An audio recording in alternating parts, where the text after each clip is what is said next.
привет! Меня зовут Жаек, это мой брат Мурат. Наступило лето, папа повез нас всех купаться на озеро. Мурат первый раз увидел много воды и сразу побежал в воду.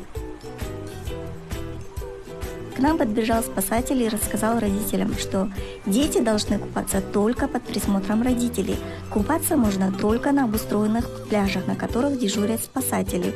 Ни в коем случае нельзя купаться в местах, возле которых размещены щиты с надписью «Купаться строго запрещено». Детям нельзя купаться при повышенной температуре и недомогании. А если вода прохладная, 5-7 минут. Нельзя купаться сразу после обильного приема пищи. Нужно выждать 30-45 минут. Если даже малыш умеет хорошо плавать, ему нельзя купаться в глубоких местах.